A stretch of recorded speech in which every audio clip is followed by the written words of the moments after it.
थी। उसने अपने जो क्लास के अपने साथी थे, कजन जिसको बोलते हैं, चाचे के बच्चे वगैरह, उनको फोन किया कि भाई तू पास हो गया? तो उसने बोला हाँ मैं तो फर्स्ट आया। दूसरे को फोन किया, भाई पास हो गया? हाँ। क्लास के बच्चों को फोन किया, पास हो गया? हाँ। अब स्वयं फेल हुआ हुआ था। अब उसको डर लगा। अब देखिए भय हमें कहाँ तक पहुंचा देता है। वो भय हमें क्या लगा, अब मेरे पिताजी मुझे मारेंगे। अगर वो चाचे का लड़का भी फेल हुआ होता ना, तो शायद बल आ जाता, वो भी तो फेल हुआ है, मैं भी हो गया तो क्या हुआ। लेकिन वो डर जो था, वो तो पास हो गया और मैं फेल हो गया, अब मेरे पिताजी मुझे मारेंगे। उसने कुछ नहीं किया। घर के अंदर वो किसान फैमिली है, और बड़ी, ऐसा बोलो कि अपना ही परिवार है एक। तो उसके अंदर उसने क्या किया, वो जो दवाई होती है जो कपास के खेत में डालते हैं, उस दवाई को पी लिया बिना बताए। भय किसे लगा? अपने पिता से। कोई डिप्रेशन का बच्चा नहीं था, बहुत ही एक्टिव, बहुत ही स्मार्ट, बहुत ही तेज। पढ़ने में थोड़ा मन कम लगता था, 9th कक्षा होती भी ऐसी है, थोड़ी सी बच्चों को कठिनाई देती है। और उसमें माता पिता का एक बात होती, अरे फेल हो गया तो कोई बात नहीं, कुछ फर्क नहीं पड़ता, फेल होने से जिंदगी समाप्त नहीं होती। पहले से बच्चे के अंदर अगर फीड कर दिया जाता, उस बच्चे ने वो दवाई खा ली और जाकर रात्रि वो जागरण में जाग के आया था, माता के जागरण में, और सुबह आके दवाई पी के सो गया और नींद लग गई। जब नींद लगी तो शरीर कांपने लगा। माँ ने देखा और मालूम पड़ा, पूछा क्या हुआ? बोला मैं दवाई पी गया। लो जी। क्यों पिया? पापा से डर लगा था। अपनी जीवन लीला को समाप्त कर दिया। ये बहुत सारे उदाहरण हम समाज में देखें और उनको सीखें कि ये जो प्रेम की जो बात है, हम अपने परिवार में हम कैसे, अब कोई पुरुष या अपने ऑफिस में जाता है, अब जैसे बच्चे कॉलेज में जाते हैं, तो वहां पे रैगिंग के नाम पर हम कितनी मूवीज देखते हैं। अभी कितने सारे सीरियल बने हुए हैं आजकल, तो कोई अंत नहीं है इन सब चीजों का, जो टीवी पर एक्सपोजर मिलता है हमको देखने में। कॉलेज में रैगिंग हुई और वो बच्चा परिवार में किसी से बात नहीं करता। जब वो बात नहीं करता, इतना भय, इतना डर बढ़ जाता है उसके अंदर कि वो पहली बात तो अलग रहने लगता है। अब जो है, जब वापस कॉलेज जाता है, तो उसका जो भय है, जिसमें कि दूसरे लोग मेरी रैगिंग करेंगे, मुझे दंड देंगे, या मुझे मेरे शरीर के साथ दुर्व्यवहार करेंगे, तो वो बच्चा कैसे करता है? प्रहार करता है। वो कुछ और नहीं करता, वो अच्छा वाला बच्चा एक अपराधी बन जाता है। क्योंकि जो भय था दूसरों से, अब हम इस भय को कैसे हटाएं? एक हमारी जो एक समाज की गलत परंपराएं बन चुकी हैं कि कॉलेज में जाएंगे तो रैगिंग जरूर होगी, इसके ऊपर एक एक कठिन अनुशासन होना चाहिए, कॉलेज का एक डिसिप्लिन। ऐसा कोई काम नहीं करेगा। जो बच्चे आएंगे हम उनका वेलकम करेंगे, वो हमारे साथ एक टीम बनकर हमारे साथ काम करेंगे। उनको कॉलेज के अनुसार तैयार करना एक अलग बात है, उनके साथ दुर्व्यवहार करना वो अलग बात है। आचार्य जी भी प्रज्ञा उपनिषद में एक शब्द जगह लिखते हैं कि हमें बच्चों के अंदर सुधार की और दुलार की दो आंखें हैं, एक सुधार की और एक दुलार की। लेकिन ध्यान रखा जाए कि सुधार के नाम पर दुर्व्यवहार न हो जाए। जब ये दुर्व्यवहार होता है सुधार के नाम पर, हम अपने बच्चों को साथ भी, यहाँ पर अमेरिका के अंदर, और हम भारत की, क्योंकि यहाँ रहती हूँ तो यहाँ का उदाहरण बनेगा। तो जब हम वहां पे रहते थे तो हमने देखा था कि अध्यापक हमको हाथ पर बैंड मारता है, खूब जोर जोर से मारते थे हम जब पढ़ते थे। ठीक है, आजकल तो मारना मना हो गया।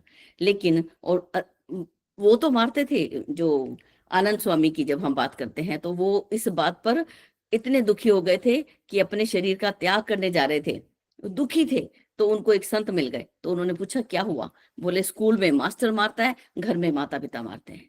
ऐसी स्थिति में बालक सोचता है कि मुझे शरीर मिला ही क्यों। उस समय उनको तो एक संत मिल गए जिन्होंने बोला जा तू गायत्री मंत्र का जप किया। क्या ऐसे संत हर किसी को मिल जाते हैं? नहीं मिलते। जब ऐसे हर किसी को नहीं मिलते, तो वो अपने शरीर का क्या करता है? जो ये शब्द आए, 3 चीजें आई, पहली निष्क्रियता, नीरसता और निर्जीवता। उसके अंदर उत्साह समाप्त हो जाता है, जीवन नीरस हो जाता है, कुछ भी काम करने का मन नहीं होता। तो हम बोल देते हैं इसको डिप्रेशन आ गया। अब इसको डिप्रेशन को हटाने का एक ही तरीका है कि एक, जिसको हम, मुन्ना भाई एमबीबीएस पिक्चर अगर नहीं देखी तो दोबारा देख लें, संजय दत्त जी की। ठीक है, मुन्ना भाई एमबीबीएस नंबर 1। उसके अंदर वो जादू की झप्पी देकर, एक प्रेम देकर, कितने बड़े बड़े पेशेंट्स को वो ठीक कर देते हैं, कितने बड़े बड़े रोगियों को ठीक किया जाता है। एक आत्मीयता। हमारे एक डॉक्टर थे, डॉक्टर खड़क सिंह, अलवर राजस्थान के अंदर। हम जब उनके पास जाते थे, वो पहले जाते ही हंसा देते थे। तो मुझे तो ऐसा लगता था कि मैं डॉक्टर खड़क सिंह के पास जाऊंगी और जाते ही 20% मेरी बीमारी तो गेट के बाहर ही वहीं पर छूट जाती थी, चेयर तक बैठे बैठे। वो अन्य पेशेंट को देखते देखते सबको हंसा देते थे। तो जब तक वो प्रेम, वो आत्मीयता हम सबके साथ जब बांटते नहीं है ना, और सबको हम एक कंफर्टेबल, जैसे बहू आई घर में, एक ब्याह के लड़की को लेके आए, उसको एक कंफर्टेबल जोन में लाया जाए कि बेटा ये तेरा ही घर है, ये मेरा नहीं है। आज से तूने संभाला है सारी जिम्मेवारियां, जैसे मेरी माँ करती थी, सासू माँ, सब कुछ दे दिया, रसोई तेरी। जब तक हम मेरा मेरा करेंगे, जब तक वो जो है, कोई भी व्यक्ति जो है वो प्रेम का महसूस नहीं करेगा। कि वो बोलेगा ये तो सासू माँ का है, अरे मेरा तो कुछ भी नहीं बेटा, सब कुछ तेरा। तव दिए वस्तु गोविंद तुम्हें देव समर्पे, कि तव दिए वस्तु, हर कुछ जो है मेरा, मुझ में कुछ नहीं। जब इस रूप में हम समर्पण करते हैं, केवल अपने गुरु के प्रति नहीं, अपने परिवार के जनों के प्रति भी, तो ये प्रेम की पराकाष्ठा। और डिप्रेशन के तो बहुत सारे पेशेंट, मैंने अपनी सासू माँ का भी जिक्र किया था एक को आपके साथ, कि उनको प्रेम से ही हमने संभाला था, और पिताजी ने, मेरे ससुर ने अंत समय तक उनका पूरा ध्यान रखा। तो ये एक महानता, तो प्रेम की पराकाष्ठा जिसको आज हमने पढ़ा और इसको हम अपने जीवन में उतारें, इसी के साथ मैं अपनी वाणी को विराम देती हूँ। थैंक यू भैया।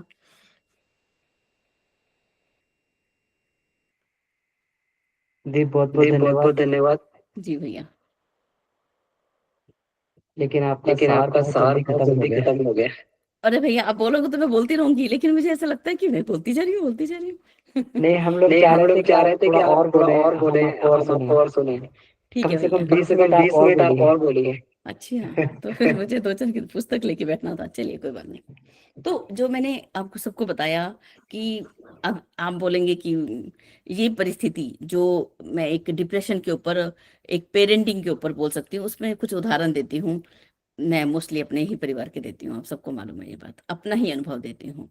तो आपको कुछ अनुभव देती हूँ यहाँ पर। सबसे पहले मैं अपनी बड़ी बेटी का अनुभव देती हूँ, वो घर में ही है, अभी सुनेगी तो बाहर आ जाएगी। वो एक ऐसा बालक, घर में बच्चे ने, बहुत प्यारी एक बेटी का जन्म हुआ। उसके पास 4 चाचा रहते थे, एक पिताजी, 5, और एक मेरे उसके दादाजी, 6। 6 पुरुष उसके पास थे, और माँ, स्त्रियों में माँ और उसकी बुआ, ये हम लोग उसके साथ थे। अब ज्यादा प्रभाव उसके ऊपर किसका था? पुरुषों का प्रभाव था।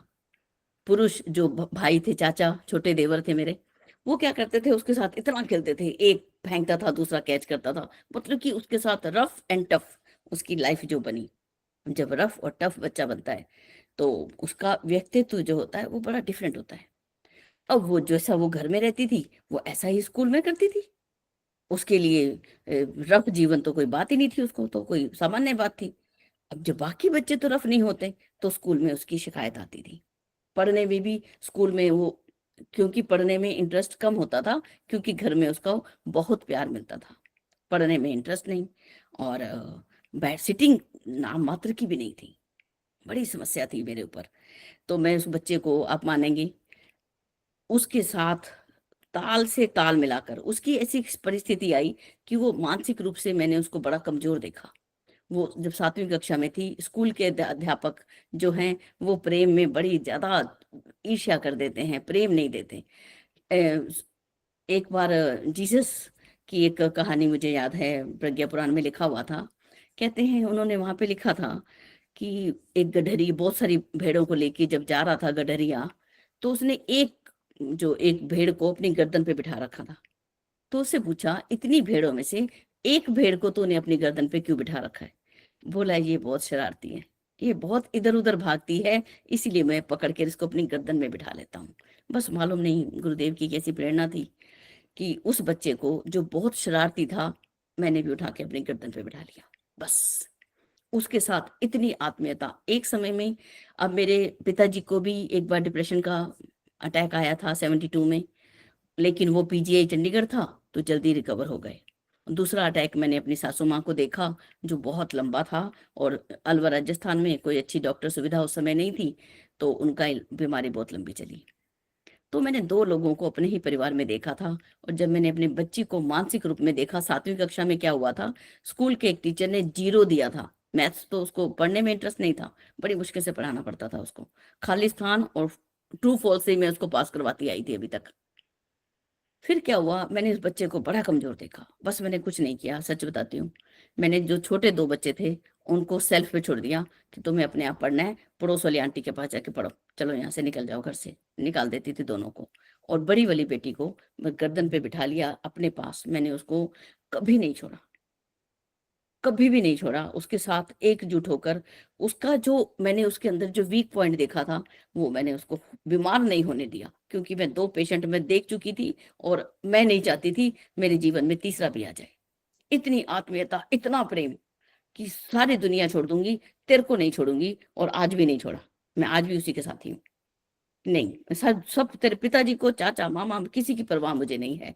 इतनी आत्मीयता जब उस बच्चे को दी, आज वो दावे के साथ कहती है कि अगर मेरी माँ नहीं होती तो मैं किसी मेंटल हॉस्पिटल में होती। तो ये एक उदाहरण जो है, ये अपना और अपने पिताजी को भी हमने बड़े ही आत्मीयता से संभाला, और मेरी सासू माँ को भी संभाला। और वो जो बच्चा हमारे परिवार का था जिसने कि 9th क्लास में फेल होने पर उसने वो दवाई खा ली और उसे शरीर छोड़ दिया, इन सारी बातों ने मुझे बड़ा प्रभावित किया। एक और भी डिप्रेशन का पेशेंट है, क्योंकि बात डिप्रेशन की है और हिस्टीरिया की बात है। हम अहमदाबाद में रहते थे, और वहां पर एक पागल स्त्री सड़क पर ना ऐसे ऐसे पागले जैसे वो करते घूमती थी, और बोलती जाती थी, बोल बोल जोर जोर से बोलती थी, और सब लोग उसको पागली बोलते थे, और सब बाहर आ जाते थे सड़क पर, उसका मजाक करते थे। उसको देख कर ना, मुझे तो मालूम नहीं, मेरे अंदर ना बहुत पीड़ा उठती थी, मेरा चेहरा बदल जाता था उसको देखकर। ये बात मुझे हमारी वहां मकान मालिक थे, उन्होंने बताया कि किरण बेन, सब लोग तो प्रसन्न होते हैं उसको देखकर, उसका मजाक बनाते हैं, कोई पत्थर मारता है, तुम उसको देखकर दुखी हो जाती हो। क्योंकि अंदर वो जाना देखा था कि जब व्यक्ति पागल होता है, उसको मारने से उसकी समस्या तो बढ़ती चली जाती है। उसको किसी तरीके में जाकर एक जादू की झप्पी दे देती, और मैं किसी तरीके उसको ठीक कर सकती। ये पीड़ा जो है वो अंदर आज भी कचोटती है कि मैं कुछ कर ना पाई उसके लिए। तो इसके लिए बड़ी फिर ऐसे बहुत सारे हॉस्पिटल्स अपनी सासू माँ के साथ देखे, कि जिसके अंदर अनेक पेशेंट को देखा। और एक और भी अनुभव है कि एक हमारी दीदी थी, छोटी, रिश्ते में ननद लगती थी। जब वो ससुराल में गई, तो मैंने उसको वहां पर भी निष्क्रिय, निर्जीव, नीरस जैसा उसको देखा। रीजन था कि वो परिवार के साथ घुल मिल नहीं पाई थी। मालूम क्या बोलती थी कि मुझे पाजेब की आवाज आती है, ऐसे ऐसे बातें करती थी। वो समय भी उसको समझ नहीं पाई थी उसका दुख। अभी जब मैंने कुंडली तंत्र पढ़ा, आध्यात्मिक कुंडली तंत्र के अंदर ये बातें आती हैं स्टार्टिंग में, आध्यात्मिक काम विज्ञान के अंदर, कि उसको कुछ कुछ आवाजें सुनाई देती हैं, उसकी मन स्थिति है हो जाती है, वो किसी से बात नहीं करती है। तो ये सारी, अब जिम्मेवारी किसकी है? जो डिप्रेशन में ऑलरेडी है, उसको तो पता भी नहीं होता कि मैं डिप्रेशन में हूँ। और जो ईर्ष्या हमें इस तरीके की स्थिति में डाल देती है। अब कैसी, कि ससुराल में आई तो ननद बहुत तेज दिखाई देती है, सासू माँ तो इतनी तेज हैं कि कंप्यूटर की उंगलियों पर कितना पैसा कमा लेती हैं। तो बहू कैसी होगी कि हाय, मेरे को तो किसी से बात करना भी नहीं आता। उस समय उसको कॉन्फिडेंस कौन देगा? वो उसको उस स्थिति से कौन बाहर लेके आएगा? जो निकाल के लाएगा वो मानव नहीं, महामानव होगा। आज हमको अपने परिवार के अंदर, अपने समाज के अंदर, अपने स्कूल के अंदर, कॉलेज के अंदर, अपने स्टूडेंट्स के अंदर, अगर कोई व्यक्ति गलती करता है तो एक तरीका है, हमने उसको ठीक करना है। अब हम एक सिंपल सा काम करते हैं, अपनी बहन को या अपनी सहेली को जाके बताते हैं, तुझे पता है वो आदमी पागल है। हमने निंदा कर दी, मंजूर है, हमारा स्वभाव है। लेकिन अगर किसी की निंदा की है तो उसको ठीक करना, यदि हमने ये प्रयास किया तो वो निंदा की श्रेणी में नहीं आता, सुधार की श्रेणी में आ जाता है। गुरुदेव ने 3 काम हमको करने को दिए हैं, संत, शहीद और सुधारक। हर युग के अनुसार ये लोग आते रहे। संत आए, संत के रूप से भजन चैतन्य महाप्रभु आए, भजन के माध्यम से उन्होंने कितना बड़ा सुधार कर दिया। शहीद आए तो भगत सिंह, चंद्रशेखर आजाद ने अपनी ड्यूटी पूरी कर दी। आज की ड्यूटी जो हम सबको दी गई है, वो एक संत के रूप में दी, सुधारक के रूप में दी है, कि आज हमने सिर्फ सुधार करना है। पहला सुधार अपना करना है, अपना एक एनालिसिस हो कि क्या अपने आप को, कि मेरे अंदर उमंग और उत्साह है या नहीं। मैं निष्क्रिय पड़ा रहता हूँ, मेरा कोई काम करने का जी नहीं चाहता। अगर जी नहीं चाहता तो जाइए डॉक्टर के पास, क्योंकि अपनी बीमारी को हम जान नहीं पाते। मेरा किसी से बात करने को मन नहीं करता, तो डॉक्टर हैं। आज की विज्ञान के ऊपर हमें विश्वास, दो चीज पर विश्वास करना है, एक ईश्वर पर और एक आज के विज्ञान के ऊपर। जो इन दो पर विश्वास नहीं कर पाएगा वो आगे बढ़ भी नहीं पाएगा। टेक्नोलॉजी पर, अभी एक हम लोग आ रहे थे तो एरोप्लेन जो है उसमें बड़ा टर्बुलेंस चल रहा था, तो हम दोनों माँ बेटी ने हाथ पकड़ लिया, हमारे साथ कोई और भी थे। उन्होंने बोला भगवान पर और टेक्नोलॉजी पर विश्वास रखो, कुछ भी नहीं होगा, तुम आराम से उतर जाओगे। तो इन दो पर विश्वास रखना होगा। अगर मुझे बीमारी आ रही है, मेरे को बहुत नींद आती है, मैं सारा दिन सोया रहता हूँ, तो उठिए, डॉक्टर को जाके बताइए स्लीप एपनिया नाम की बीमारी तो नहीं है, कुछ और, कुछ ऑक्सीजन का मास्क चाहिए, कुछ चाहिए, या मुझे चिंता खाए जा रही है। बड़ी सारी चिंताएं हम पाल लेते हैं, पैसा नहीं आ रहा, चिंता आ गई। उठिए, पुरुषार्थ करिए, उस अभाव को दूर करिए, अपने मितव्यय होइए। पैसे को बचाना पैसा कमाने से भी ज्यादा अच्छा है। अपनी चिंता को चिंतन कीजिए। मेरी बेटी की शादी नहीं हो रही, ये समस्या तो मालूम नहीं कितने लोगों को है आज। अरे नहीं हो रही तो जिन लोगों ने शादी नहीं की, क्या वो जीवन में जीवन नहीं जिया उन्होंने? अपने आप को हम पॉजिटिव करें। जिस दिन, जब तक उसको अच्छा साथी नहीं मिलता, मैं हम शादी नहीं करने वाले। सारी उम्र बैठी रहे बेटा, मुझे मंजूर है। चिंता नहीं, चिंतन। और चिंतन कि मैं मोटी हो रही हूं और मैं पतली हो रही हूं, इस पतली ने ना बड़ा तंग कर रखा है। पतले होना है। मेरी स्टोर पर एक काम करती है आज की डेट में, सुबह 7 बजे दुकान पर जाती है, 5 बज जाते हैं शाम को, वो मुंह में कुछ भी नहीं डालती। अब वो कुछ नहीं डालती, मैं तो माँ हूं कि बेटा, आपको अपनी एक बहुत बात बताती हूँ इस बात के साथ जोड़ते हुए। मैं जब छोटी थी तो मैं मलाई चुरा के खा जाती थी, क्योंकि हमारे घर चाय बहुत बनती थी। कोई आता था, पिताजी बोलते चाय बनाओ, तो रसोई में खड़े खड़े कभी चीनी खा ली, कभी चाय मलाई खा गई। अब खाती और मेरे मम्मी मेरी पिटाई करते और खूब पिटाई, और सारे परिवार को पता था कि मलाई कौन खा गया, तो नाम मेरा आता था, एक खा गई। अब मेरी शादी हो गई, ससुराल में आई। ससुराल में आके मैंने अपनी सासू को बताया कि माँ, मैं जब छोटी थी ना, मैं सारी मलाई खा जाती थी और मैंने बड़ी पिटाई हुई है मेरी इसके ऊपर। आप मानोगे, देखो, एक माँ जो मेरी पिटाई कर रही है मलाई खाने के ऊपर, और मेरी सासू गाँव क्या बोलती है। भले ही वो बड़ी कमजोर थी लेकिन बहुत अच्छे थे। उन्होंने मुझे बोला कि अच्छा हुआ बेटा, कुछ खाया हुआ है तो आज तेरे शरीर में ताकत है, कुछ खाया ना होता तो आज शरीर में ताकत कहाँ से होती। बाबूजी हमेशा बोलते हैं, भीम की तरह खाओ, हनुमान की तरह काम करो। ये क्या पतले के ऊपर, पतले और मोटे के ऊपर लेकर हम बैठ गए? कब तक हम अनवे कोश के ऊपर चिपके रहेंगे? कब तक? और कब तक हम अपने, और बॉडी शेम की जो हम बात करते हैं, हाय कितनी मोटी, और मोटी के ऊपर जोक बनाना, ये सारी चीजें जो हैं, उस व्यक्ति को जिसके ऊपर जोक बनाया जाता है, जिसको मोटी कहकर प्रताड़ित किया जाता है, और जिसको स्लिम नहीं सलीम कहकर उसको प्रताड़ित किया जाता है, तो ये शब्द जो है ना, जो हम समाज में अनजाने में छोड़ देते हैं, और ये कितनी मोटी है, अरे क्या हो गया मोटी है? अब एक संगीतकार है पंजाब के अंदर, क्या नाम है मेरी बेटी को मालूम है, इतनी ज्यादा मोटी है, और उसका कॉन्फिडेंस देखिए। कहती है जट्टी है बारूद वर्गी, इस नाम से आप सर्च भी कर लेंगे, कि लड़की है बारूद की जैसी। कॉन्फिडेंस देखिए उस लड़की का क्या है। थायराइड अगर बढ़ गया, शरीर मोटा हो जाता है। थायराइड, हाइपोथायराइड आ गया तो शरीर सूख के पतला कांटा हो जाता है। हम उसका मजाक क्यों बनाते हैं? मेरे ऊपर मजाक बनता था, इतनी दुबली है जैसे हैंगर पे कपड़ा लटका हो। ये सब कुछ, ये जो शब्द हम छोड़ते हैं समाज के अंदर, ये दूसरे की मन स्थिति को हम कमजोर कर देते हैं। तो ये बहुत सारे शब्द हैं, और ये जो है, इसको जो है एक केवल प्रेम। अरे हम खुद अपनी बेटी को देते हैं, हम खुद देते हैं, अपनी पत्नी को देते हैं। उसका एक उदाहरण दूं यहाँ पर, कि हम लोग क्या करते हैं, किस प्रकार से हम दूसरे के अंदर डिप्रेशन डालते हैं।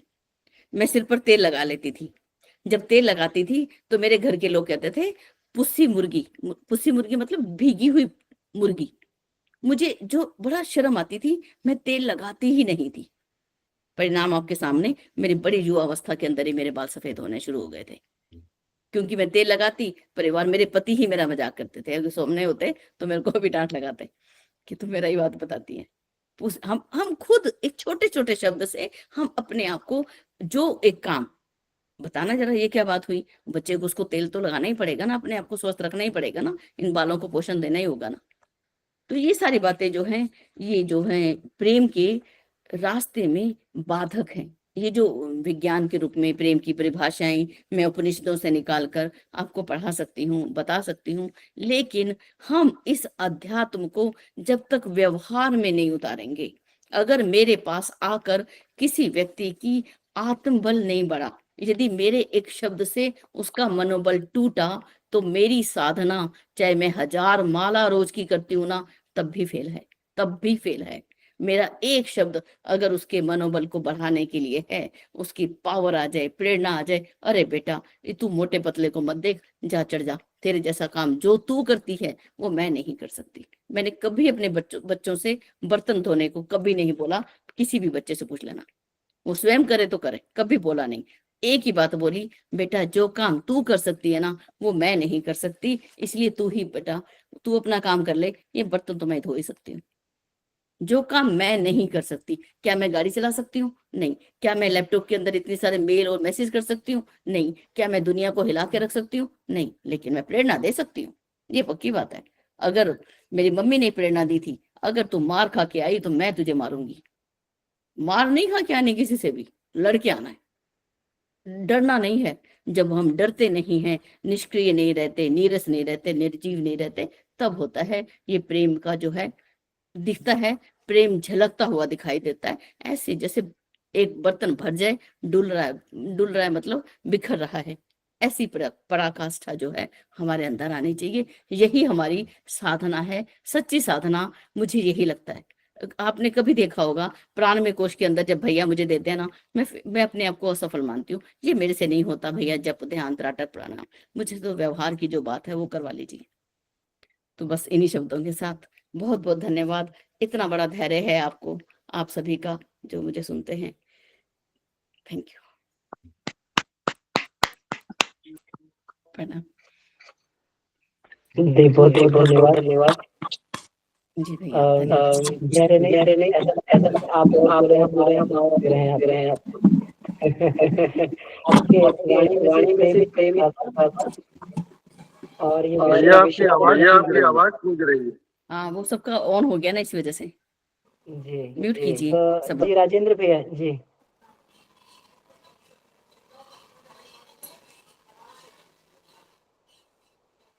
जी भैया आप कुछ कहना चाह रहे हैं?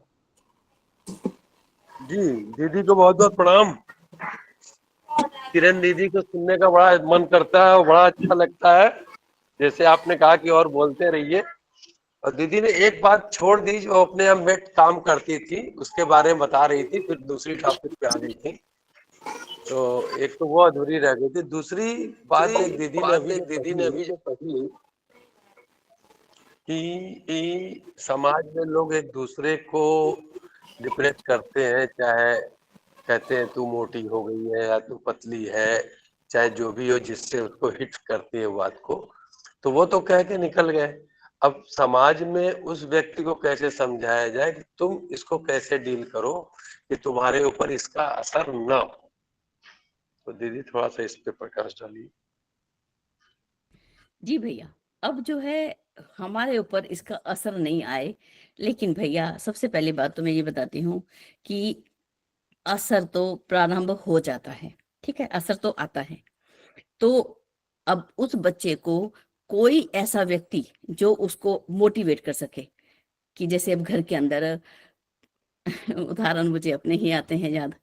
जब मेरी शादी नहीं हुई थी, तो लोग मुझे पता क्या बोला करते थे कि तुम्हारी नाक बड़ी मोटी है, तुम्हारे कान बड़े छोटे हैं। मेरे अंदर इतनी ज्यादा ये बात धर कर गई थी कि मेरी नाक मोटी है, मैं सुंदर नहीं हूँ, बहुत ज्यादा अंदर तक भर गई थी। देखिए अब किसने मुझे चेंज किया, शादी हो गई, मन में यही था मेरे से तो कोई शादी करेगा ही नहीं, पढ़ने की मैं होशियार नहीं थी भी सही, तो समय का वो थी स्थिति, विवाह होके आई। अब देखिए मनोबल और समय कैसे पलटा। पता कैसे पलटा? अब ससुराल के लोग मेरे को देख देख के बोलने लगे, तेरी इस लड़की की आंखें कितनी सुंदर हैं, इसके दांत कितने सुंदर हैं, इसके हाथ कितने प्यारे प्यारे छोटे छोटे हैं, अरे इसके पैर कितने सुंदर हैं। वो उनको तो उन्होंने छोड़ ही दिया, नाक और कान को तो उन्होंने देखा ही नहीं। जो सुंदर था वो निकाल के मेरे सामने परोस के रख दिया। भैया आप मानोगे, चंडीगढ़ की लड़की, अलवर राजस्थान के बड़े टुट्टे से घर में भी आई गई थी मैं, लेकिन वहां का जो मुझे कॉन्फिडेंस मिला, वहां का जो मुझे प्यार मिला, वो मैं आज भी ऐसा, मुझे वो जो चंडीगढ़ का ऐश्वर्य था, जो घर था, सुंदरता थी, सब पीछे रह गई भैया। हम जो हमारे ही पेरेंट्स, हमारे ही साथी, हम, मेरी अपनी छोटी वाली बेटी के कद बहुत छोटा है, देखिए उसका भी उदाहरण देती हूँ, बिना उदाहरण के पढ़ाया तो क्या पढ़ाया। उसमें मेरे पति, मेरी बेटी छोटी वाली 5 फुट भी खींच कर आती है, 5 फुट भी नहीं आती। परिवार हमारा सब लंबों का है, बड़े बड़े हैं। अब मेरे सब परिवार के, ये तो छोटी रह गई, ये तो छोटी रह गई। एक दिन मेरे पति बोलते हैं, हे माता रानी, ऐसे माता रानी को बोलते हैं, हे माता रानी, मेरी छोटी वाली बेटी लंबी हो जाए तो मैं जागरण करवाऊंगा। देखिए शब्दों को देखिए, एकदम मैं पास में बैठी थी, क्या बोल रहे हो? बोले ये लंबी हो जाए तो मैं जागरण कराऊंगा। मैंने झट शब्दों को पलटा, मैं क्या, नहीं ऐसी लंबी नहीं, वैसी लंबी कर देना माता। ऐसी लंबी को मैं क्या, लंबा तो ऊंट भी होता है। पढ़ने में होशियार निकले तो इसकी लंबाई को देखेगा कौन? वो लड़की डॉक्टर, आंखों की बड़ी डॉक्टर बनी। मैंने जागरण भी किया। मैंने कहा नहीं, ये लंबी मुझे नहीं चाहिए, मुझे वैसी लंबी चाहिए। तो उस समय उस बेटी के अंदर कॉन्फिडेंस भरने वाला कौन था भाई साहब? वो अपने आप से उस कॉन्फिडेंस से बाहर निकली थी या माँ बैठी थी पीछे? हम में वो, उन लोगों में हम स्वयं को निकालें, ये तो मैं मानती हूँ, लेकिन कोई तो पीछे है जो हमको निकाल सकता है। हम अपने आप डिप्रेशन से जल्दी से निकल के नहीं आते। ये बात यहाँ पर लिखी गई भैया कि डिप्रेशन से निकालना पड़ता है, व्यक्ति स्वयं निकल नहीं सकता। स्वयं निकलने के लिए उसको जागरूक होना पड़ेगा, अपनी अपने अपना एक साक्षी भाव में आना पड़ेगा, अपनी समीक्षा। अब जब हम सुबह उठ नहीं पाते, लेट हो जाते हैं, तो हम अपने आप को साक्षी भाव में देखते हैं ना, रात को ना मैंने ये हैवी खाना खाया था ना, इस वजह से नहीं उठी। तो साक्षी भाव में आना पड़ेगा अपने आप से, लेकिन परिवार में एक दूसरे को बढ़ाना पड़ेगा। ये अपना अनुभव है भैया, मैंने बहुत अपना अनुभव तो एक बिल्कुल सबके सामने, कोई अनुभव मैंने आज तक नहीं छिपाया। जी भैया, बोलिए भैया। नेहा त्यागी जी। बहुत बहुत थैंक यू। प्रणाम प्रणाम सभी को। जी दीदी प्रणाम। भैया वो भैया वो आवाज आवाज वापस आ रही है, मतलब हमें ही वापस आ रही है हमारी आवाज।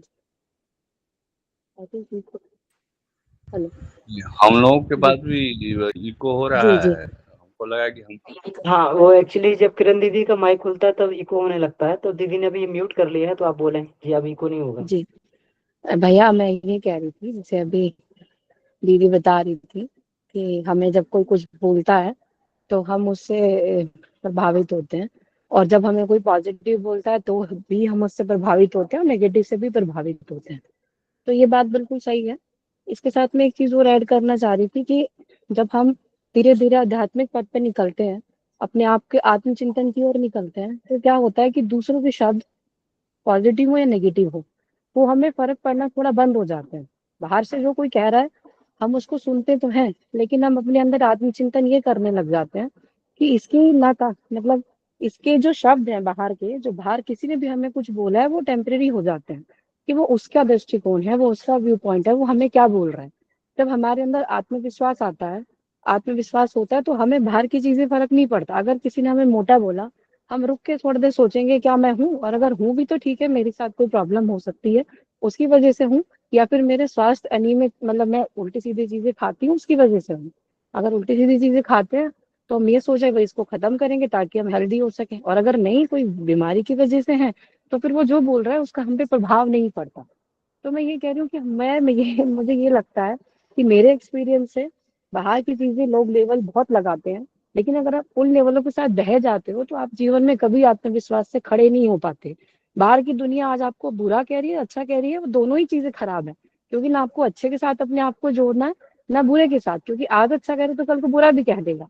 तो मुझे ऐसा लगता है भैया कि धीरे धीरे जब हम आध्यात्मिक पथ पर बढ़ते हैं तो हमें इन सब लेवलों से अपने आप को इतना मजबूत रखना चाहिए कि अपनी अगर टिप्पणी आपको कर सुननी है, अपने बारे में सोचना है, तो उसका अधिकार आपको हो। बाहर वाला जो कह रहा है वो कह सकता है, उसके बाद सोचेंगे आप ही क्या वो सही कह रहा है कि गलत कह रहा है। अगर हम ऐसे चलते हैं तो मुझे लगता है कि हम सुख और दुख से थोड़ा सा ऊपर उठ के अलग होके अपना जीवन जी पाते हैं। वरना अगर दुनिया की पॉजिटिव नेगेटिव में रहेंगे तो मुझे लगता है सारी जिंदगी निकल जाएगी, ना कोई हमसे खुश होगा ना हम किसी से खुश हो पाते हैं। यही कहना था बस। जी दीदी, बहुत ही खूबसूरत दीदी। और प्रज्ञा उपनिषद में भी आचार्य जी ने एक जगह लिखा है कि हमारी निंदा या स्तुति कौन कर रहा है, इसके ऊपर हमें ध्यान रखना है। हमारे गुरु कर रहे हैं, हमारे अध्यापक वो कर रहे हैं, इस बात का ध्यान रखना। दीदी आपने बहुत ही सही डायरेक्शन दिया। थैंक यू दीदी। दीदी मैं एक दीदी मैं एग्जांपल एक से बताना एग्जांपल से चाहती हूँ। बताना आप सब लोग मतलब मैं अपना एक बहुत ही पर्सनल एग्जांपल है कि जब मैं यूनिवर्सिटी पढ़ती थी, देव संस्कृत विश्वविद्यालय में पढ़ती थी, तो मैं वहाँ की टॉपर थी। हृदय डॉक्टर साहब की बहुत प्रिय भी थी। और सब लोग जितने भी लोग आते थे मुझे बहुत प्यार करते थे। स्टेज से बोलना, समाज में एनजीओज में काम करना, तो मैं बहुत ही संस्कारी और बहुत ही अच्छे बच्चों में गिनी जाती थी। तो मुझे लगता था, क्योंकि एज भी कम थी, 18-19 के अराउंड थी, तो लगता था कि हम बहुत अच्छे हैं। फिर हमारी शादी हुई, हम शादी हो गए जिस परिवार में गए, वो वहां पे उन चीजों की इतनी वैल्यू नहीं थी। तो जिन चीजों की वैल्यू थी शायद वो हम में कमियां थी। तो वहां पे लोगों ने जम के बुराई भी की। फिर शुरुआत में बुरा लगता था, बहुत बुरा लगता था, रोते थे कि अरे ये क्या हो गया। अभी जब हम सबके, मैं सबकी प्रिय थी, इन लोगों ने डिमांड करके मुझसे शादी की कि भाई बहुत अच्छी है, फिर यही क्वालिटी जो मेरी अच्छी थी वो सब तो पीछे छूट गई, और ये सब क्या हो रहा है मेरे साथ। धीरे धीरे धीरे जब स्ट्रगल किया, आत्मचिंतन किया, गुरुदेव से पढ़ा, गुरुदेव को प्रार्थना की, तो धीरे धीरे मन में ये विचार आया कि ये जो लोग हैं ना बाहर के, मैंने पहले जो दुनिया बनाई थी वो भी लोगों की बनाई हुई दुनिया थी कि मैं अच्छी हूँ, मेरा उसमें जुड़ाव नहीं था। अब दोबारा जो बना रहे हैं कि तुम बहुत खराब हो, तुम संस्कारी नहीं हो, जिन चीजों के लिए मुझे माना जाता था उन्हीं चीजों के लिए बुराई होने लगी। तो मैंने अपने आप को समझा कि क्या मैं अच्छा और बुरा यही हूँ क्या, इसके अलावा मैं कुछ नहीं हूँ। जब मैंने अपनी आइडेंटिटी खुद से बनाने की शुरुआत की, तो धीरे धीरे वो ऐसी हैबिट पड़ी कि जो अच्छा बोलते थे वो भी शर्माते, जो बुरा बोलते थे वो भी शर्माते। हमने फिर अपनी आइडेंटिटी खुद बनाई दूसरों की। तो वो मुझे लगता है एक्सपीरियंस से भी आता है कि हम ना पहले अच्छे थे ना बाद में बुरे हो गए, हम सेम ही थे। बस लोगों का नजरिया और हमारा हमारे पर विश्वास नहीं था। तो पहले अहंकार हो गया, फिर गुरुदेव ने ये भी सिखाया कि तुम, जब तुम में अहंकार हुआ तो तुम वो नहीं थे। तो बाद में गुरुदेव ने उस अहंकार को गलाया भी। मैंने इस तरह से भी देखा आध्यात्मिक पॉइंट ऑफ व्यू से कि जब सब अच्छा कह रहे थे तो हो सकता है अहंकार हो गया हो मन में, चित्त में। जब वो बुराई करवाई गुरुदेव ने तो वो अहंकार भी गला गया कि तुम कुछ थे ही नहीं, पहले हम, हमारी कृपा थी तो तुम वैसे थे, अब हमारी कृपा नहीं है तो तुम ऐसे हो गए। मतलब मैं ये कहना चाह रही हूँ कि हमें बाहर की चीजों को जब से हटा के देखते हैं, दुनिया को हटा के हम खुद को देखते हैं, तो हम वास्तव में स्वयं को देख पाते हैं कि हम क्या हैं और कैसे हैं, और तब उस पर हम काम कर पाते हैं। जी। अति सुंदर दीदी, बहुत सुंदर। जी भैया। बहुत सुंदर नेहा। नेहा, मैं तुमको ये कहना चाहूंगी कि पहले भी गुरुदेव की कृपा थी, और दूसरी बार जब अहंकार गलाया तो डबल कृपा थी, तभी तो जी जी अहंकार गला। जी जी जी है ना? जी हाँ, जी यही सब मेरे साथ भी हुआ था, मुझे भी ऐसे ही लगता था पहले। फिर बाद में गुरुदेव के ही स्वाध्याय जब बहुत ज्यादा करती थी ना, तो उसमें मुझे मिला कहीं तो कि हमें अपना मूल्य खुद समझना है, कोई और हमारे लिए मूल्य बताएगा ये नहीं होना चाहिए। हमें अपना मूल्य खुद ही समझना है। मैं क्या चीज हूँ, क्या वर्थ है मेरा, क्या नहीं है, ये मैं अपने आप को अच्छी तरह से जानती हूँ ना। कोई और मेरे बारे में कैसे जानेगा? मेरी अच्छाइयां बुराइयां वो उनके नजरिए से देखेंगे, मेरे अंदर क्या है, रखना है नहीं रखना है वो मैं तय करूंगी ना।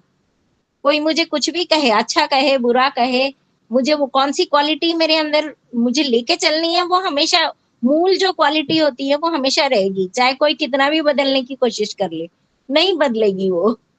तो वो वैसे जी ही जी रहेगी। जैसे मेरे अंदर सबको हेल्प करने की आदत है, सबकी मतलब कोई कितना भी कुछ भी कह ले, मैं हेल्प करना नहीं छोड़ सकती, वो बेसिक गुण है। तो वो गुण वैसे ही रहेगा, चाहे कोई कितना भी प्रेशर डाल दे, मत करो, ऐसा मत करो, या कितने भी हमको बुरे से बुरे एक्सपीरियंसेस भी आ जाए, तो भी हम वो बेसिक जो क्वालिटी है वो नहीं छोड़ सकते। वो होता ही होता है, अपने आप वो होता ही होता है। तो इसमें एक और बात गुरुदेव की ना, एक अमृतवाणी अगर आपको मिले तो जरूर ढूंढना। तो उसमें ना गुरुदेव ये कहते हैं कि मैं मतलब आपके परिवार के सदस्यों को तो नहीं बदल सकता, लेकिन आप अपना दृष्टिकोण उनके प्रति अवश्य और आसानी से बदल सकते हो। तो इसके ऊपर मैंने बहुत चिंतन मनन और प्रैक्टिकल किया है कि मैं हमेशा गुरुदेव से पूछती थी, गुरुदेव सबको इतने अच्छे अच्छे परिवार के सदस्य दिए, मुझे क्यों नहीं दिया, मुझे उल्टे क्यों दिए। तो उसके ऊपर मैंने जब चिंतन किया तो मुझे बहुत ही ज्यादा अच्छा लगा, और मैं दृष्टिकोण कैसे बदलूं इस बात पे भी मैंने बहुत काम किया, और सच में बदला, और उसका बहुत अच्छा परिणाम भी रहा है। और फिर गुरुदेव की एक और अमृतवाणी है जिसमें वो ये कहते हैं कि मैंने आपको मनोचिकित्सक बना के भेजा है। जब हम गुरुदेव की एक भी पुस्तक पढ़ लेते हैं तो हमको कुछ ना कुछ अक्ल तो आ ही जाती है, और फिर हम अपने आप को बदल लेते हैं, अपने आप को संभाल लेते हैं, अपने आप को आगे भी बढ़ा लेते हैं। तो वो कहते हैं कि मैं आपको मनोचिकित्सक बना के भेज रहा हूँ, और ये सभी आपके पेशेंट्स हैं। तब मेरे को समझ में आया कि अरे, हमको ऊपर लेके जा रहे हैं गुरुदेव, हमको अपनी बुक्स पढ़ा के अपने को डॉक्टर बना रहे हैं, सबके है ना माइंड की है ना इलाज करने के लिए भेज रहे हैं हमको। तब मैं फिर मैं सोचती थी कि अरे मैं खुद ही भी यहाँ पे बीमार पड़ जाती हूँ, इनकी एक बात सुनते ही मैं एकदम डाउन हो जाती हूँ, तो डॉक्टर कैसी हुई। फिर वो बताते रहते हैं हमेशा, हर बार कोई ना कोई पुस्तक पढ़ते हैं अपन गुरुदेव की, तो वहां पे कुछ और मिल जाता है, फिर मिल जाता है, फिर हम अपने आप को ऊपर उठाने लग जाते हैं। फिर समझ में आता है कि अरे ये सब भौतिकवादी हैं और हमको अध्यात्म में जा रहे हैं। तो अध्यात्म में जब जब जाते हैं हम तो ऊपर ऊपर उठते जाते हैं, तो फिर ये भौतिकता अपने से छूटती जाती है, और फिर इन लोगों का डर या जो भी है हमारा इनके साथ में जो क्लैश है वो क्लैश अपने आप खत्म हो जाता है। तो ये मुझे बहुत ही अच्छा लगा। ये अमृतवाणी जरूर सुनिएगा और इस पे काम करते जाइएगा। आई मीन इम्प्लीमेंट करते जाना है अपने लाइफ में, अपने चिंतन में, अपने आप में। तो फिर हम जरूर इन सब जो भी अपने प्रॉब्लम्स आ रहे हैं ना, तो उन सब से हम आगे उठ के जा सकते हैं। और एक बात लास्ट में वो कहूंगी, जैसे किरण दीदी ने कहा था ना कि हमको कोई नहीं उठाता, बाहर से नहीं उठाएगा, कोई उठाएगा, कोई और आए और उठाए। इस पे मैंने काम किया है कि मुझे कोई और आके नहीं उठाया। गुरुदेव ने जैसे ये सारी बातें मतलब अमृतवाणी बताई, तो उसमें फिर मुझे खुद ऐसे रियलाइज हुआ कि नहीं, मेरे खुशी की जो रिमोट है मैं किसी और के हाथ में नहीं दूंगी। ये मैंने अपने आप से संकल्प किया, और तब मैंने अपने आप का नाम भी बदला था, आई एम द हैप्पीनेस रखा था, और मेरा जीमेल अकाउंट उसी से चलाती थी मैं, तो आई एम द हैप्पीनेस। तो मैंने उस समय अपने आप से संकल्प किया था कि मैं हमेशा हंसती रहूंगी। तो वो संकल्प जो था वो बहुत ही मतलब मैंने अपने आप को ऐसे, उससे मुझे बहुत मजबूती मिली। उन सबसे पहले जो मैं हमेशा रोती रहती थी, तो मेरे हस्बैंड भी मुझे कहते थे अरे हमेशा रोती रहती है। कुछ वो एक है ना मीना कुमारी उसका नाम देख के मुझे चिढ़ाते थे, हमेशा भाग जाते थे। तो मैंने कहा नहीं नहीं, अब मैं हंसती रहूंगी, अब चाहे सामने वाला जितना मर्जी रो ले, मैं नहीं रोने वाली हूँ। तो तब से हंसती रहती हूँ, और फिर सामने वाले जितना मर्जी मुझे रुलाने की कोशिश करे, मैं नहीं रोती हूँ। तो तब मेरा नाम और एक भी पड़ गया था कि इसको कितना भी बोलो, दीवार को बोलो, ऐसे हो गया। मतलब मैं उनकी बातों के असर में बिल्कुल भी नहीं आती थी, बिल्कुल प्रभावित नहीं होती थी। तो ये एक परिवर्तन मैंने अपने आप में देखा, और हो सकता है शायद इससे आप सबको भी कोई मदद मिले। जय गुरुदेव, प्रणाम। जी बहुत दीदी, अच्छा, बहुत अच्छा आपने कहा। बहुत सुंदर पद्मा दी। और अपनी जो चाबियां अपने हाथ में रखनी है, अपना रिमोट, मेरे किसी के रिमोट से हमने नहीं चलना, अपना रिमोट हमारे हाथ में है। बहुत ही खूबसूरत दीदी, बहुत ही सुंदर। तो चलिए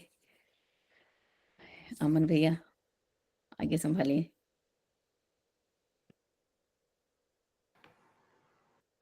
जी दीदी, तो मेरा निवेदन है और भी भाई बहन इसमें अपनी बात को रखना चाहें तो जरूर रखें, या कोई प्रश्न है तो इसमें जी इसमें रख सकते हैं।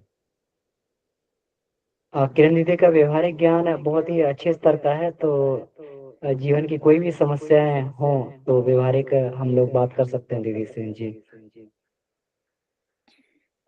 जो आजकल मुख्य समस्या दिखती है ना, वो बच्चों से संबंधित। हम इस उम्र में हैं, अब बड़े हो चुके हैं मोस्टली, जितने हमारे भाई बहन हैं, कोई छोटे भी होंगे, तो पेरेंट्स से रहती है, बच्चों की पेरेंट्स से और पेरेंट्स की बच्चों से। ये पहली समस्याएं आ चुकी हैं आज के समय में। अब बच्चे चाहते हैं। जी उत्तम कुमार भैया बोलिए। हाँ प्रणाम दीदी। प्रणाम दीदी। किरण दीदी तो एक माँ होने का पहचान दी हैं। मुझे बहुत अच्छा लगा और दीदी के साथ हम भी खड़े हैं। हम भी दीदी के जैसा ही अपनी श्रुति के साथ एकदम तरोताजा होके बुलंदी होके खड़े रहते हैं और सफल भी हैं। और मनोविज्ञान का ये सच्चाई है कि मैं डॉक्टर तो हूँ, मुझे गर्व होता है। और बच्चों को लड़ने के लिए पावर भरती हूँ, जा बेटा लड़ के आना। अगर कोई कुछ कह दे तो उसे सीधा तड़ाका जवाब देकर आना, नहीं देकर आओगी तो तुम्हें पीटूंगी, देकर आना। आज वही नहीं नहीं, श्रुति इतना लड़ाका भी एकदम, नहीं बना देना भाई। नहीं एकदम पिट के आने कोमल का थी मतलब है दीदी, कि जानबूझ के एकदम पंगा नहीं कोमल लेना थी। भाई लेकिन किसी के अब साथ। उसको हम नहीं, उसको ब्रेक बनाना बहुत जरूरी था, बहुत जरूरी था उसको। अब उसको सोचिए, आज वो लड़की इतने बड़े बिल्डिंग में, 5 तल्ला बिल्डिंग है पटना में, वो अकेले हैं और हम यहाँ अकेले हैं। लेकिन उसको एक बार भी फोन नहीं, बस मन से एकदम ताजा रहो, कोई दिक्कत नहीं, रहो अपने घर में, जाओ घूम के आओ, जहां मन तहां घूम कर आओ, कोई डरना उड़ना नहीं है, जाओ फुल फ्री। मुझे बहुत अच्छा लगा। दीदी प्रणाम। प्रणाम। हाँ, तो मैं क्या बात कर रही थी, एक भैया ने कुछ बोला था, मेरे से क्या छूट गया वो याद दिला देना। और दूसरा, जो आज की समस्याएं हैं बच्चों में वो और दीदी पेरेंट्स में। आपके यहाँ जो मिस थी, वो दुकान पे काम करती थी, 7 बजे आती है और 5 बजे तक कुछ नहीं खाती है, उसके बारे में कुछ कह रही थी आप। तो उसको मैंने ये बोला कि बेटा खाया कर, ऐसे सारा दिन भूखे नहीं रहना, एक नियमित हमारा शरीर का भी ध्यान रखना। और आज जो ये फैशन, जो ये जो होते हैं, ये शो क्या चल रहे हैं आजकल, पीजेंट, विश्व सुंदरी की प्रतियोगिता, मुझे तो फैशन शो में जाना है, ये सारे बातों से बच्चे इतने कमजोर हो जाते हैं कि अंदर का स्वास्थ्य जो है वो कमजोर हो जाता है। तो उसको डांटती हूँ हमेशा, जब भी मैं जाती हूँ स्टोर पर, मैं उसको पहले बिठा के अपने पास बिठा के खिलाती हूँ, पहले खा इसको, बाद में खड़े होकर काम करना। तो ये बात थी भैया। हाँ, अगली बात जो थी कि पेरेंट्स और बच्चों का जो रिलेशन है। अब यहाँ पे पेरेंट्स क्या करते हैं कि वो चाहते हैं बच्चे तो हमारा कहना माने, लेकिन बच्चों का कहना हम ना माने। कि अब बच्चों को बोलते हैं तुम कौन होती हो मुझे सिखाने वाली। अगर ये बात हमारे अंदर है तो हम कभी जीवन में प्रगति नहीं कर सकते। बच्चे हमको जो सिखाते हैं ना, उतना तो कोई भी नहीं सिखाता। वो हमारे बैठना, हमारा चाल चलना, हमारा दूसरों के साथ हम क्या बोलते हैं, मोस्टली हम मूवीज के अंदर भी देखते हैं, क्योंकि समाज हम कहाँ देखते हैं, मूवीज में देखते हैं, मेलजुल से देखते हैं। मुझे तो यहाँ मूवीज पे दिखता है।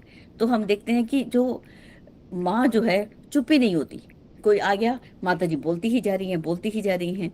तो बच्चे क्या करेंगे। तो अब यहाँ पर माता जी को बच्चों का इशारा समझना है। जैसे जब बच्चे छोटे थे तो माँ इशारा करती थी, बच्चे चुप हो जाते थे। अब बच्चे इशारा करें और हमारे एकदम मुंह बंद हो जाए, हमारा एकदम से बंद नहीं, वो इतना बस एक हाथ हिला दे, हमें समझ जाना चाहिए वो क्या कहना चाहती है। ऐसे इशारों ही इशारों में जब हम समझने लग जाएं मेरा बच्चा क्या चाहता है, तो माँ बाप बच्चों का समझें, बच्चों को समझें, उनका कहना माने। और बच्चे माँ बाप का कहना जरूर मानेंगे, क्योंकि उनको, बच्चों को पता है कि मेरी माँ मेरा कहना मानती है, मेरी माँ मेरे को नहीं छोड़ती है, मेरे पिताजी मेरी बात समझते हैं। और आपस में कोई झूठ नहीं, एक प्रेम, एक आत्मीयता, बस इतनी आत्मीयता कि उसने सोचा और रिएक्शन यहाँ पर हो, इतनी टेलीपैथी कि बोलना भी ना पड़े, एक बार देखा समझ गए कि क्या हुआ। इतना प्रेम जब बढ़ जाता है ना, उसको बोलते हैं टीम मैनेजमेंट। तो एक टीम बनकर हम परिवार में रहें, बस भैया। और जो प्रेम के अंदर जो है, लास्ट लाइन जो एक बार दोबारा पढ़ती हूँ, इसमें लिखा हुआ था, आज बहुसंख्य व्यक्ति इसी व्याधि से पीड़ित, बेचैन, उद्विग्न हैं। उनका उपचार दुखों को बांटकर प्यार द्वारा किया जा सकता है। चाहे कितनी भी बड़ी बीमारी हो, इसको हम दूर कर सकते हैं। फिर कितनी भी, पहले भी हम एक दिन पढ़ रहे थे, तो कोई भी फिजिकल बीमारी है, उसके पीछे कोई ना कोई हमारे मन की सोच उसके साथ जुड़ी हुई है। तो ये सारी बातें जो आज भी निकल कर आई, तो ये इनको हम समझें। और जो वृद्ध जन होते हैं वो बात करना चाहते हैं, उनकी बात सुन भी लिया जाए। तो चलिए, समय हो चुका है। जी भैया।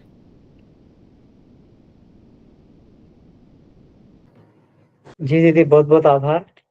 अम, ऐसा लग रहा था कि आप बोलते रहे, हम आपको सुनते रहें।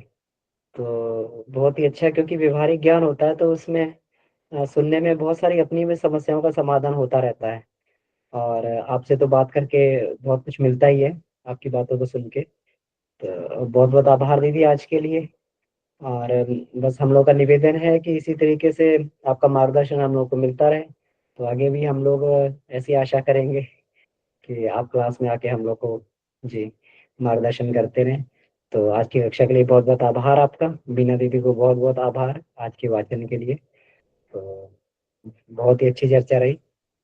तो फिर इसी के साथ हम लोग जो है आज की कक्षा को यहीं समाप्त कर सकते हैं। जी दीदी, बहुत बहुत धन्यवाद आपका। आइए शांति पाठ के साथ में आज के सत्र को यहीं समाप्त करते हैं। कल पुनः इसी समय हम लोग दोबारा जो है इसमें मिलेंगे। बहुत बहुत आभार सभी का, धन्यवाद। ओम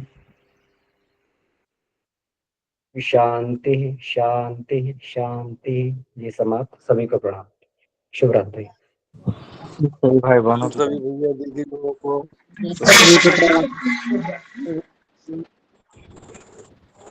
सभी भैया लोगों को प्रणाम, दीदी लोगों को प्रणाम। सभी को प्रणाम।